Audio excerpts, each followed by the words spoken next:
वचन को रेमा बनाने के लिए आपका परमेश्वर के साथ संबंध होना जरूरी है। रोज जब आप परमेश्वर के साथ संबंध को बनाएंगे, टाइम स्पेंड करेंगे, प्रार्थना करेंगे, रोज बाइबल पढ़ेंगे, आपको रोज रेमा वचन नहीं मिलेगा। प्रभु दे सकता है, प्रभु मुझे देता है रोज, लेकिन वो एक अलग लेवल है।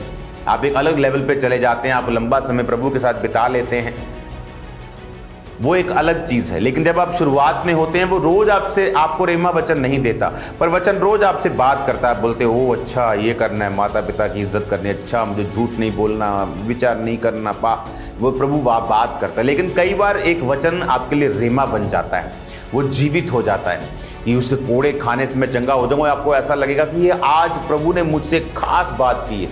माहौल आपका स्पिरिट में चेंज हो जाएगा, आपके अंदर कुछ लाइट सी आपके जगेगी। अब वचन को पढ़ेंगे कि ये वचन आज प्रभु ने मुझसे बात की है, फिर उस वचन को आप अंगीकार करेंगे, उस वचन के अनुसार आप चलेंगे। लेकिन ये सारी घटनाएं तब होती हैं जब जीसस क्राइस्ट की लाइफ में हुई। मैंने अपनी लाइफ में इसको देखा है। ये तब होता है जब आप ऑलरेडी परमेश्वर के साथ अपने संबंधों को कायम कर चुके होते हैं। लूका की पुस्तक 4 उसकी 17 से लेके 21 आयत को जब आप पढ़ते हैं, 22 में लिखा है, तब सबने उसे सराहा, क्योंकि जो अनुग्रह की बातें उसके मुंह से निकलती थी वो हैरान हुए और बोले क्या ये यूसुफ का पुत्र नहीं है। हैरान हुए लोग, क्यों? क्योंकि जब आप प्रभु के साथ एक समय बिताते हैं, आप रोज प्रार्थना करते हैं, बाइबल पढ़ते हैं, आप हफ्ते में 1-2 फास्टिंग करते हैं, आप चर्च में मिस नहीं करते, आपके ऊपर परमेश्वर का अनुग्रह आ जाता है, ग्रेस आ जाती है, एक प्रोटेक्शन आपको फील नहीं होता। जिस तरह से जब आप नहाते हैं, पहला ठंडा पानी का मग डालते हैं, अगर आप ठंडे पानी से नहाते हैं तो दूसरा तीसरा फील नहीं होता। आत्मा में भी कई बार आपको फील नहीं होता। आदम को भी जब रोज प्रभु से बात करता उसे वो फेमिलियर लगने लगा, आम लगने लगा, जबकि उसके ऊपर वो जो ग्रेस थी जब चली गई तो उसे मालूम हुआ कि वो कितनी बड़ी ग्रेस थी। तो जब आप आत्मा में चलते हैं, आपको थोड़ा फील होता है, उसके बाद आपको फील नहीं होता कि प्रभु मेरे साथ है या मैं ग्रेस के नीचे हूँ।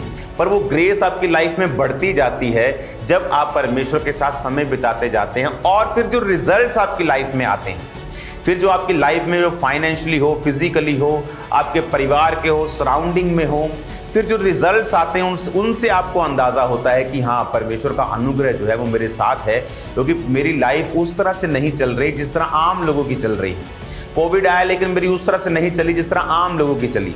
ये संघर्ष आया, ये इकोनॉमिक ब्रेकडाउन हुआ, लेकिन मेरी लाइफ को फर्क नहीं। आपको फिर मतलब समझ आने लगता है, आपको अंडरस्टैंडिंग होने लगती है कि प्रभु के साथ जो मैंने समय बिताया और परमेश्वर के साथ जो मैंने संबंधों को कायम किया है, और परमेश्वर जो आपको रेमा वचन, हर एक व्यक्ति का रेमा अलग है, हर एक व्यक्ति का केस अलग है। आप यूनिक बनाए गए हैं। आपके फिंगरप्रिंट दुनिया में 800 करोड़ लोग हैं, एक दूसरे के साथ नहीं मिलते।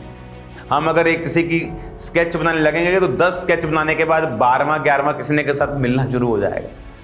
लेकिन देखो, आप परमेश्वर की महिमा की 800 करोड़ लोग बनाए और एक का भी फिंगरप्रिंट मैच नहीं करता दूसरे से। खुदा ने आपको यूनिक बनाया है, किसी का डीएनए मैच नहीं करता, उसने हमें अलग बनाया है। हालेलुया। सिर्फ परिवार में आपका डीएनए मैच करता, लेकिन फिंगरप्रिंट किसी के साथ आपका मैच नहीं करता। क्यों? क्योंकि परमेश्वर ने आपको दिखाया कि आप अलग हैं, आपकी आइडेंटिटी अलग है। आपको परमेश्वर के साथ नाता रखना पड़ेगा, संबंध स्थापित करने पड़ेंगे। और वचन जब आप पढ़ेंगे, आपको मालूम होगा ये वचन आज मेरे लिए है। वचन आपके अंदर जागृत हो जाएगा, जीवित हो जाएगा,